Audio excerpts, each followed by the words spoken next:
la chaîne qui vous édifie. Mon serviteur 3 fois.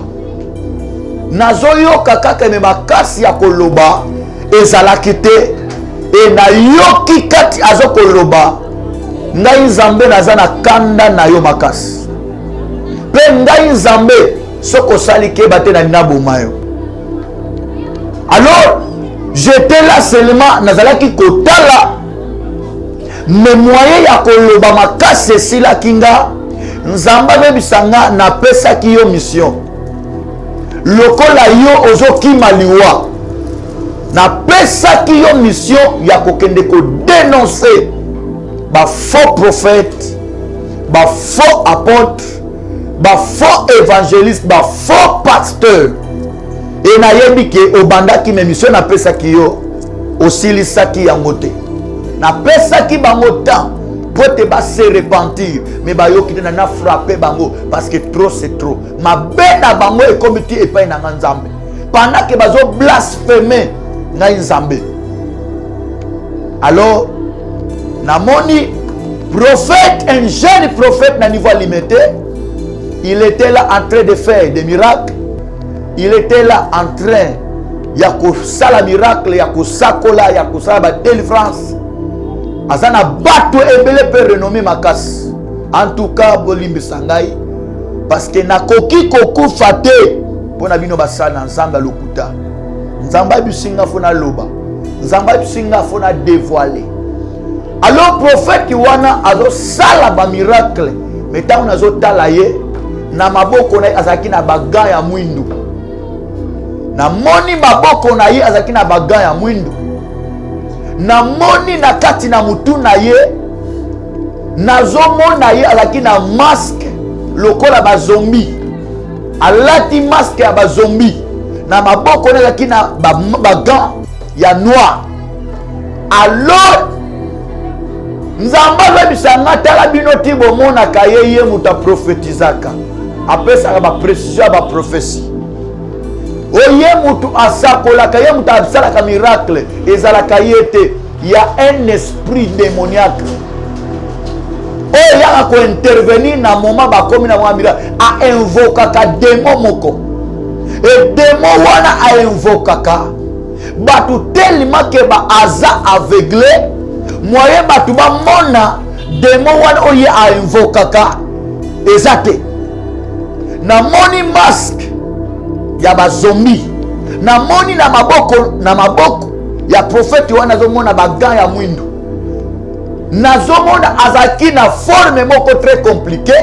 Il faisait des miracles, il prophétisait et batu bazaki ko bika batu bazaki ko kangolama wana mutu aliboso mais nazomona na kati na sena ye namoni na sena ye namoni ye na bilamba te na ye komona na sous-vêtement s'il vous plaît ya noir na simane na mona mukila. Dieu me disait ozomona makambo na olakisa yo loba na bana nzambe soki bakoyoka te ngai nzambe siko na lina boma. HP Media, la chaîne qui vous édifie.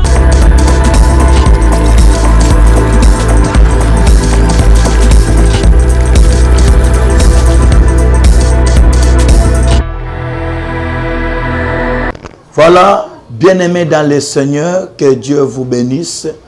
Partout dans le monde entier, que l'Éternel, notre Dieu, puisse vous bénisse.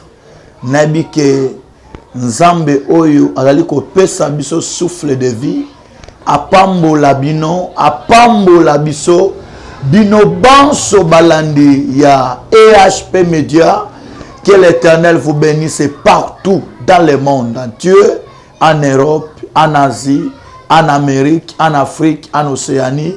Que le bon Dieu vous bénisse, qu'il bénisse tous les hommes de Dieu et qu'il bénisse tous les serviteurs et servantes du Seigneur et tous les fidèles et enfants de Dieu partout dans le monde. Que le Seigneur vous bénisse et qu'il bénisse aussi tous les journalistes, les grands journalistes de la EHP Media. Kubanda Papa Nabiso, Brice Nzamba Pambolayo et bonne guérison au nom de Jésus-Christ. Et Papa Baudric et Kunana Sima Kitalatala, que Dieu vous bénisse. Papa Charlie, que Dieu vous bénisse. Bino nyonso na responsable ya EHP Media bipai ozali tikete nzambe na lola apambola yo sous makasi pe apesa yo sous ba moyen parce que na nzela na yo nde tozali kozwa ba occasion ya koleka pona koteya sango malamu. Voilà, que Dieu vous bénisse vraiment, qu'il vous bénisse abondamment. Nabino nyonso oyo bo soutena kabiso na mabondeli, bino nyonso bo soutena kabiso même na ba moyen financier na bino pote musala na Nzambe. Évangile ezalaka gratuit, mais évangélisation ezalaka payante. C'est pourquoi que Dieu vous bénisse, que Dieu bénisse papa Jambungo na Irlande, que Dieu vous bénisse abondamment. Vraiment, c'est votre humble serviteur, le prophète Richard Nimi, autrement dit, la machine de l'Éternel. Nebike, bo mesana kolandanga ipe bo landakanga chaque fois, et plusieurs nations, plusieurs peuples, plusieurs enfants de Dieu sont bénis par notre moyen et par notre occasion. Que Dieu continue aussi à vous bénir et à vous donner la paix du Seigneur à cause il y a tant obope saka pour na kolanda maloba na Nzambe pe ko na kolanda o ezali lokola par ya Nzambe na kati ya EHP Media. Voilà, sans plus tarder, vraiment et sengeto banda na lusambo parce que la Bible nous dit avant toute chose faites toutes sortes de prières en esprit et en vérité. Mais eyambo to banda na kata le sambo vraiment papa Brice Nzambe abikisa yo a restaurer yo parce que nebi ke bo mona kanga na likanga mon côté soki bozo mona absence ya papa Brice c'est à cause ya moba anomalie à santé, mais nous croyons à ce Dieu là qui restaure et qui guérit. Nzambe déjà azo kolongi saye. Voilà, sans plus tarder tozo bonde la pona ko banda message to émission na biso. Dieu Tout-Puissant, Éternel des armées, nous te bénissons, nous te disons merci une fois de plus pour un moment qui toko oyo pesi biso ya koyeba na koleka lisusu liboso ya peuple na yo partout dans le monde na nzela ya EHP Media oyo Nzambe tika moment oyo ezala moment qui toko Seigneur Dieu tika moment oyo ezala moment ya bénédiction tika moment oyo ezala moment moko ya lipamboli pe moment ya lobiko Seigneur Dieu pe moment ya kozwa bomo lisusu parce qu'il est écrit que l'homme ne vivra pas seulement de pain mais de toutes les paroles qui sortent dans la bouche de l'Éternel. Merci Seigneur Dieu. Et moi qui suis ton instrument, que tu as choisi encore à ce moment pour transmettre ta volonté dans le monde entier. Seigneur, laisse que l'Esprit de Dieu puisse me guider. Na kombo na Yesu, na bondeli, pe na lobi. Amen. Voilà, tikanzambe apambola bino. Gloire soit rendue à Dieu par notre Seigneur Jésus-Christ qui nous accorde la souffle de vie et qui nous accorde encore la bonne santé. Que Dieu soit glorifié.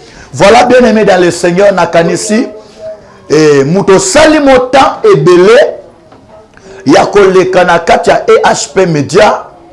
Touti Kotungi Samamakasi. Dernièrement, na lekaki. Mais na mekaki un peu kolobela malgré toujours.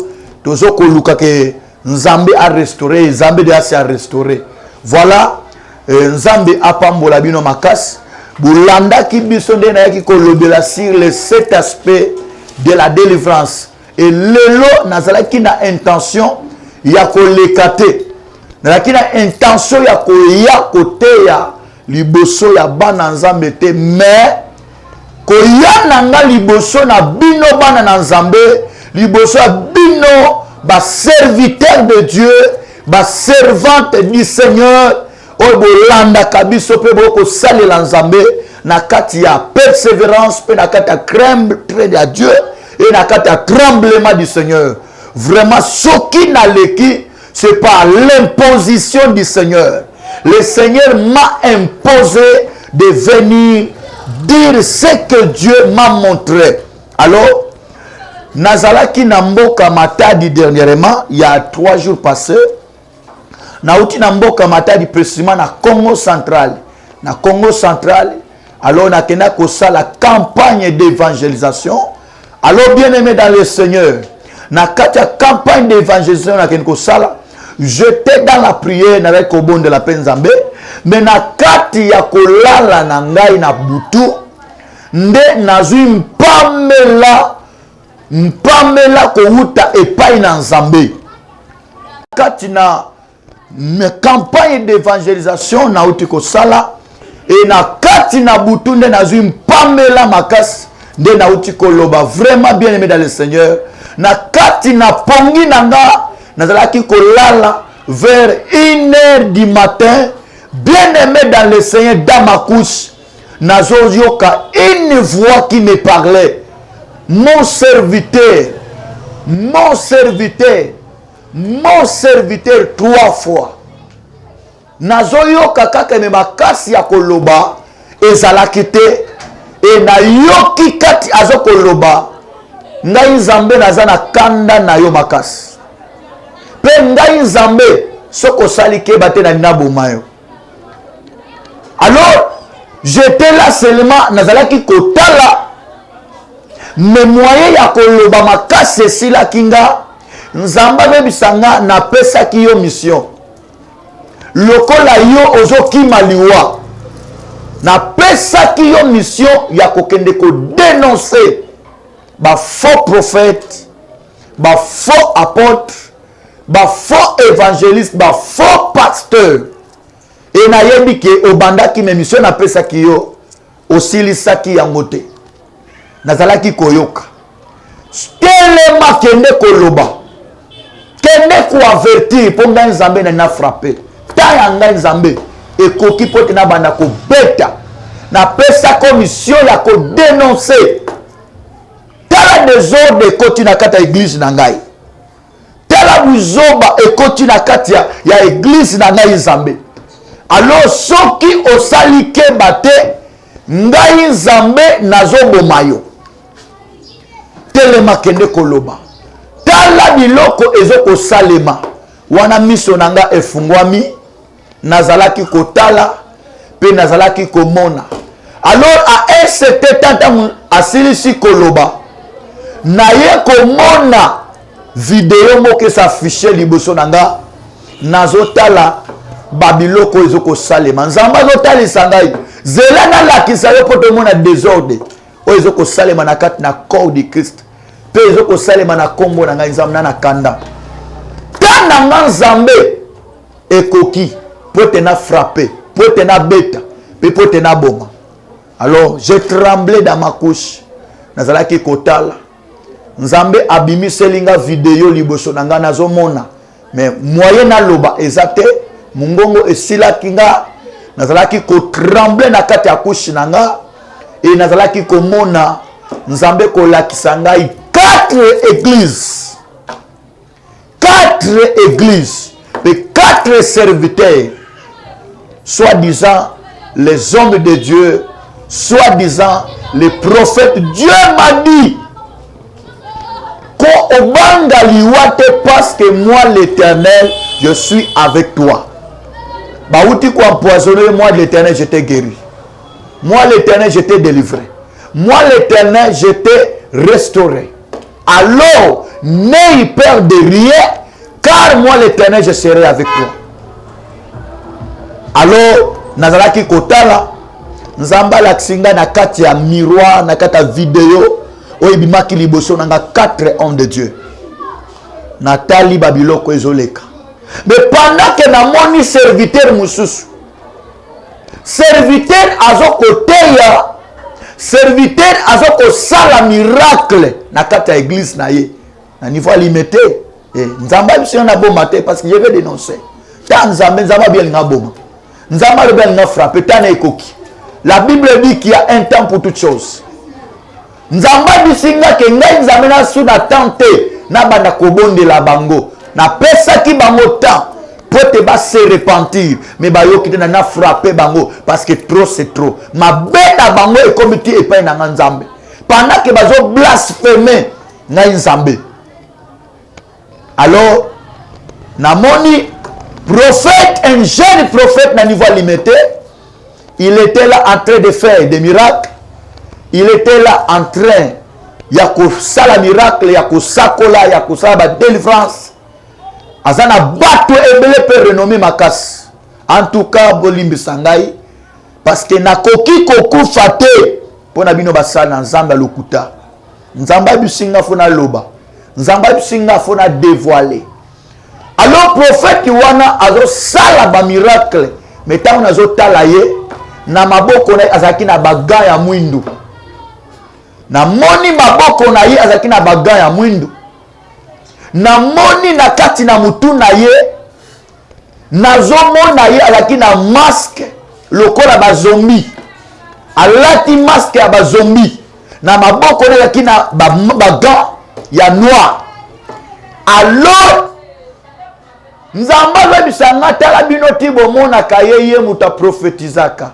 Apesa ba précision ba prophétie. Oye mutu asakola kaye muta absala ka miracle ezala kayete. Il y a un esprit démoniaque. Oh ya ko intervenir na moment ba komi na mwamira a invoka ka démon moko. Et démon wana a invoka ka batu tellement que ba aza aveuglé moyen batu ba mona démon wana oye a invoka ka ezate. Na moni masque ya ba zombie. Na moni na maboko ya prophète wana zomona baga ya mwindu. Nazomona azaki na forme moko très compliquée. Il faisait des miracles. Il prophétisait. Et bato bazaki ko bika. Bato bazaki ko kangolama. Wana mutaliboso. Mais nazomona kati na sena ye. Namoni na sena ye. Namoni ye na bilambate. Na ye komona ki na sous-vêtement s'il vous plaît. Ya noir. Na simane na wamona mukila. Dieu me disait ozomona makamuna olaksayo. Loba na bana nzambe soki bakoyoka te. Ngai nzambe siko na lina boma. Ngai nzambe na lina frappé. Alors j'ai tremblé. Ezalaka yete. Tabo mona ka miracle wana salaka. Tabo mona ba prophétie wana sakola ka wana ezalaka yete. Ezalaka démon moko a invokaka. Démon wana yende aya ko sala miracle na place na ye. Ezaba miracle moko mensonger. Eza ba prophétie moko eza origine nango eza satanique, démoniaque. Ce n'est pas moi Dieu qui parle. Ce n'est pas moi Dieu qui prophétise. Ce n'est pas moi Dieu qui fait des miracles. Alors c'est un esprit satanique. Alors ban ensemble nakanisi nazongi Bible zolobati me pousser pour me faire tomber, mais l'Éternel m'a secouru. Bo empoisonna kingai. Bo luka kinga na kota mabele. Mais Nzambe abisinga ke tan Nzambe ko kipona bino. Asa charger na bino. Na lobaki pour la première fois que Nzamba yebisa kinga que jiye ekolekate il faut Nzamba frapper moko. Tozo kende. Joie yango toza. Que les sages ba bomba pe ba discerner.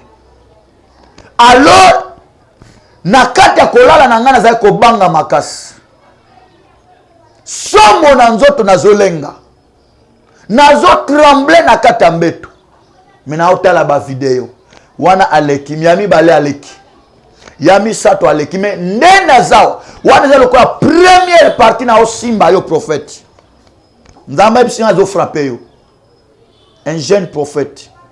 Nzambe ayebisinga azo frapper yo. Nzambe pa yebisinga na bomba na nga soute. Parce que il est avec moi. Soki boko continuer bongo. Nzambe aspesa bino temps ebele pour se repentir.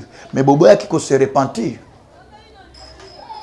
Bien-aimé dans le Seigneur, tant tozo kende nango eza mabe.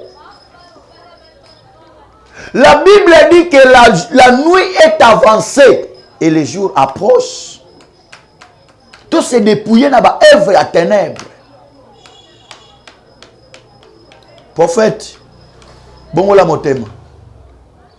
Bongola motema s'il vous plaît. Nzamba lobel nga frappé yo. Jusqu'à quand boko captiver ba na Nzambe. Jusqu'à quand bokobana ko blasphémer contre kombo ya nzambe otozo koteya. La Bible dit dans Mukanda ya Galates, chapitre 6, le verset 7, on ne se moque pas de Dieu. On ne se moque pas de Dieu. Basakana kana nzambe te. Nzambe alobi ke alinga frappé yo. Nzambe alobi alinga humilié yo. Nabi ko olanda ngai. Nabi ke ba opesa au rapport. Mais celui qui m'a donné la mission à kozala na ngai.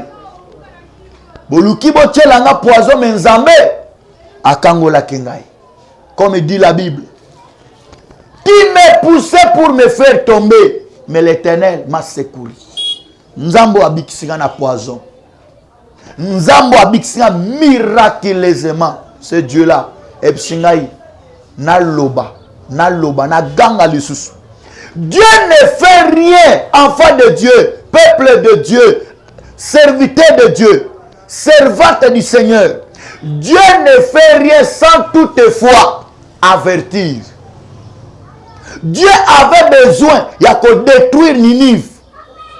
Mais le colère, il est miséricordieux, il est riche en beauté, là en colère, il est patient, c'est Dieu-là. Avant à détruire Ninive, atinda ki Jonas, akende ko ganga, dikola Ninive. Ngana zo ganga. Mission nzamba pesa nga na ganga. Tozo ganga toloba. Mais soki obongwani te Dieu me dit, des mois Isabelle nzamba frappé yo. Simba message du prophète. On reconnaît un vrai prophète par rapport ya makambazo lo pezo salema. Tino tango nini boko blasphémer contre kombo na Yahweh nzambe. Ninive bayoka ki sango. Ngana koza lokola Jonas te. Jonas nzamba pese mission. Mais Jonas azaki na posa akima. Mission nzamba pese. Et qu'est-ce qui est arrivé? Il a souffrance et yaki na vie à Jonas. Plusieurs hommes de Dieu. On le loba na kata ma punition ya nzambe.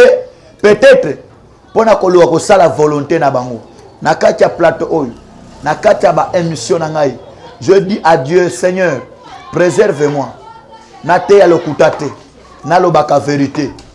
Parce que vérité ata eye malembe malembe. Suka suka emonanaka. Alors nzamba inga frappé yo. Moi je ne peux jamais être comme Jonas. Walingaka kima mission nzamba pesaka na Ninive. Et Jonas a monaki 3 jours nakata libumambisi. Ngana kolinga ngote po nzamba bisa linga bomangai.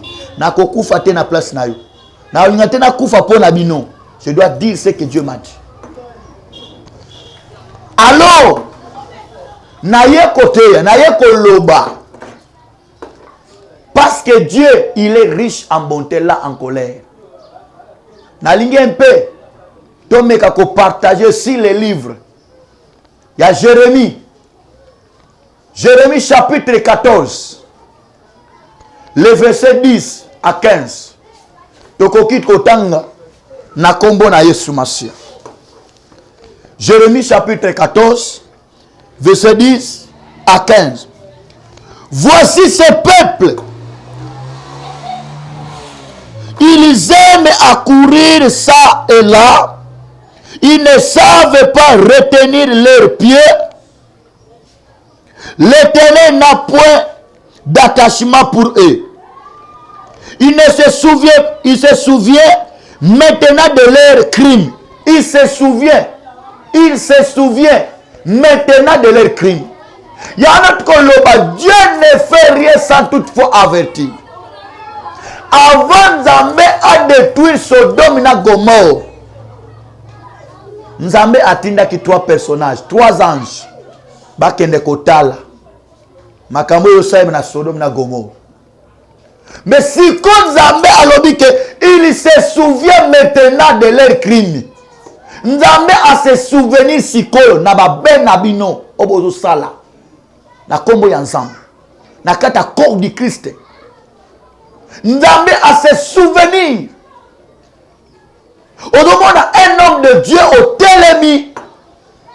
Musali na Nzambe a komi ko sala. bien-aimés dans le Seigneur, le Saint-Esprit n'est pas un sportif. Le Saint-Esprit a un sportif. Le Saint-Esprit a un quartier. Le Saint-Esprit a un kabalité. Pour te dire, on va kobeta bal na ba démon. Na kati ya che, ou pesi démon na ba la pesi koto wana akoyi. Attention. Tant sikoyo ba verset oyo bango ba bimelaka. Eza na Jean chapitre 14. Na Jean chapitre 14. Nde verset ba faux prophète, ba faux pasteur ba bimelaka. Oh Yesu alobi na verset 12, celui qui croit en moi, il fera plus de miracles, il fera les miracles plus que ce que je fais. Koleka miracle oyo nga Yesu na salaki. Yango nde verset. Oh bango ba bimelaka. Le même esprit oyo sala kati na bayekoli, yango nde zo sala kati na église ko di Christ lelo. Miracle molimo na nzambe nini wana oyo azoya kosala miracle koleka oyo Yesu asalaki. Ka le même Saint-Esprit oyo bayekoli bateyaki na nzela na basala Saint-Esprit wana oyo bateyaki yende Saint-Esprit yo pe ozo salela oyo azoya kobeta bali na chair oyo azoya kokwesa bandimi na chair na ba sport ozo beta ba fenti o tombo loboko boy bandimi bake kuna otia mutu boy bandimi bake c'est ça. La Bible dit que vous êtes édifiés sur les fondements des apôtres et des prophètes. Tout ça édifié sur les fondements des apôtres. Tout beau miracle était. Mais soyez dans les Écritures. Makambo sala. Bible dit que maintenant moi l'Éternel, je n'avais pas d'attachement pour eux. Et ils se souviennent maintenant de leurs crimes. Nzambe a se souvenir na ba crime na bango. Et il châtie leur péché. Nzambe a zo châtier masumu na bango. Et l'Éternel me dit, n'intercède pas en faveur de ce peuple. Ko intercéder te na faveur ya batu oyo. Ko sambe la kutu po na batu oyo te. N'intercède pas en faveur de ce peuple. Si les jeunes, ceux qui vont gêner, qui la billet et bako sambela, je n'écouterai pas leurs supplications. Ata bako gêner, ata bako qui la billet, pe bako bonde, ata bako bonde la, ata bako gêner, nga inzambe, na koyoka ba supplication kolela na bangote. Attention, nzamba lobi tanya nzambe kokipo na bino. Alinga punir ba crime na bino. Alinga punir ba péché na bino, ma sumo na bino. Obozo sala contre kombo na nzambe. En tout cas, na lobaka metu fa en tout cas, soki na kosala le sumo. Malamu na tika na ngai évangile. Na kene kokota na ngata magie. Mais kena ba ne kosumu ka contre kombo na nzambe. Kena ba ne ko exploiter peuple de Dieu. Bon, ils a faute. Parce que Yesu a lobé la kibiso sur des semences. Il y a les semeurs. A oubi que kolo elangaloni blé. Na moi. Et moyina kolo na ivre na butu. Mais ivre zaka loko la blé. Mais ba lonyango le met dans le même elanga. Na ivre na blé. Olie balo na obali elanga différent. Quand na même elanga. Pesa la loko la semblable. Mais comment les distinguer pour te dire ivre na vrai? La connaissance de la vérité n'est pas dernièrement. Connaissance à parole, connaissance à vérité. Il y a un monde qui sala que vous avez distinguer que vous avez vrai, vous avez ivre, vous avez blé. Pas si pour na nzambe oyo bazangi connaissance à parole de Dieu, bangonde bozo captiver. Bo bazolanda ba influence. Nzamba lobi ataboko sambela ataboko lela akoyoka kutukolela na binote akoyoka kutuba prière na binote. Ils offrent des holocaustes et des offrandes, je ne les agrée pas car je vais détruire par l'épée, par la famine et par la peste. Bazo pesa mabonza bazo pesa ba offrande bazo tumba bambeka Mais ngai nzambe moyen agréé yango moyen sepela nango ezate. Po ete ngai nzambe nalingi na beta bango na mupanga. Po ete ngai nzambe na beta bango na ba pestre. Na beta bango pe na banzala. Ta nzambe ezoya pona bino. Suka na bino ezoya. Nzambe lobi azobeta. Attention. Le verset 13. J'ai répondu, ah Seigneur, éternel, voici les prophètes leur disent, vous n'y verrez point de paix. Ba prophète basakoli musuya lokuta bango na bango. Hein?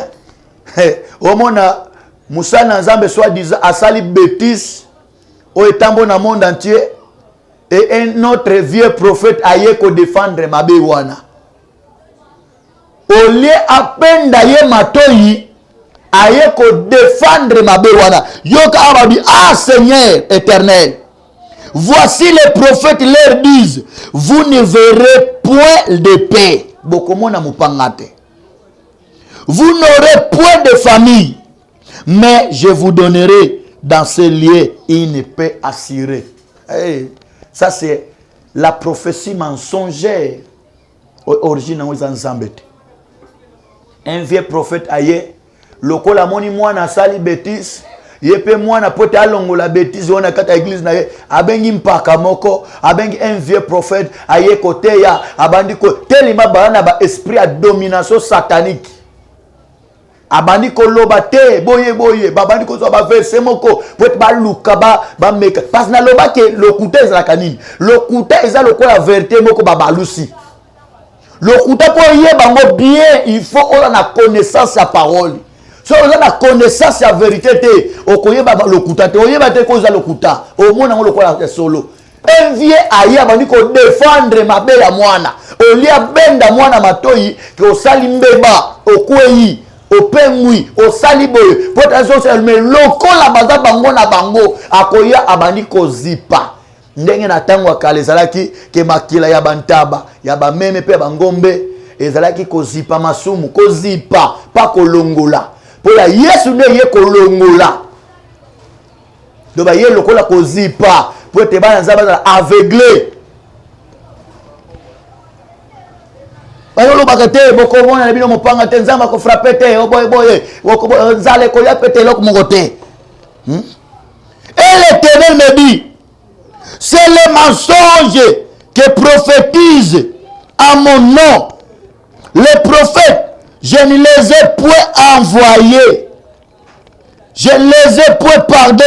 Ce sont des visions mensongères, de vaines prédications, de tromperies de leur cœur qu'ils vous prophétisent.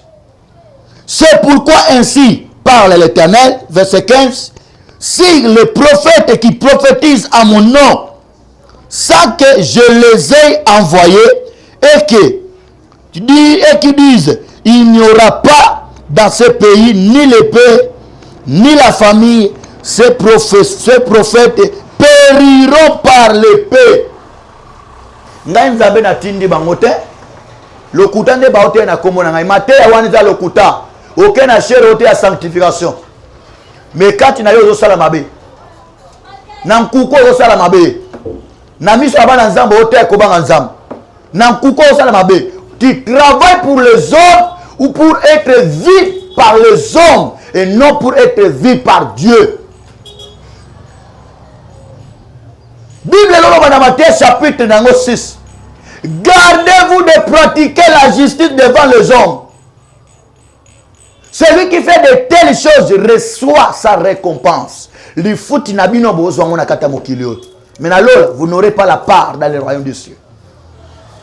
Osala makamoyo ozali futi na mokilo avant que otika mokilo ozali futi no kana mokilo pe li futi na yo et ozala la corruption et ozala la corruption. La Bible dit que celui qui sème pour la chair moissonnera la corruption. La corruption c'est quoi? C'est la mort. La mort, le salaire du péché, le blasphème, le salaire du péché, c'est la mort. Dans ce monde, avant que Jésus revienne, vous allez récolter vos œuvres. Bien-aimé dans le Seigneur, Dieu est en train de dire que c'est les mensonges qu'il prophétise à mon nom. Jésus revient bientôt. Azoya kotia en lumière. Nous sommes qui dans quatre ténèbres. Yango Bible dit les ténèbres ne régneront pas toujours. Molili est koumi la libélateur. Yes Azoya. La nuit est avancée. Tout dans quatre molili. Tongo Azoya.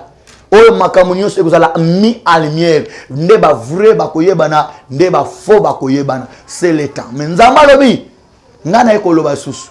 Na 6 millions de prophètes. Et tant qu'un envoyé du Seigneur, petit en âge, mais vieux en esprit, Dieu m'a dit, répands-toi. Zawa n'a frappé. Alors, Nadina c'est la clôture. Nadina c'est la clôture. Ponako zongi sayo nanzela. Toke na Jérémie chapitre 6. Malgré na aussi c'était pour tes télévisions et zangunga. Jérémie chapitre 6, les versets 16 à 17. Ainsi par l'Éternel, placez-vous sur le chemin.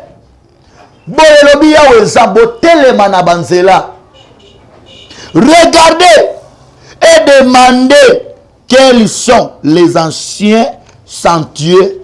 Quelle est la bonne voie et marchez-y. Et vous trouverez le repos de vos âmes. Mais ils répondent, nous n'y marcherons pas.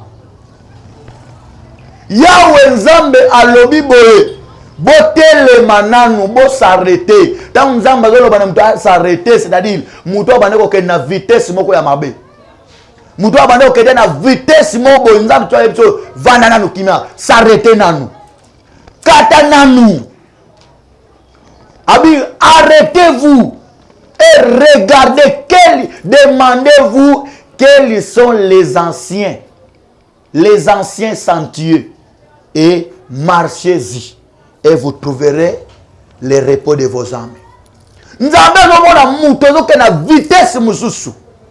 Nous avons prophète na vitesse mususu. Nous avons lobi katana nous vitesse wa nous anango. Telemana nous petala mituna.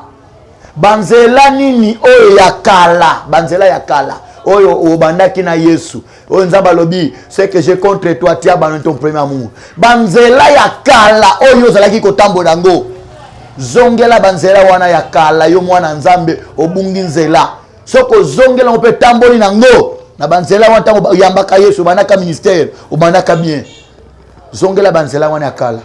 La Bible dit vous trouverez le repos de vos âmes. Voilà, que Dieu vous bénisse. La Bible dit que celui qui a des oreilles entende ce que l'Esprit dit aux églises.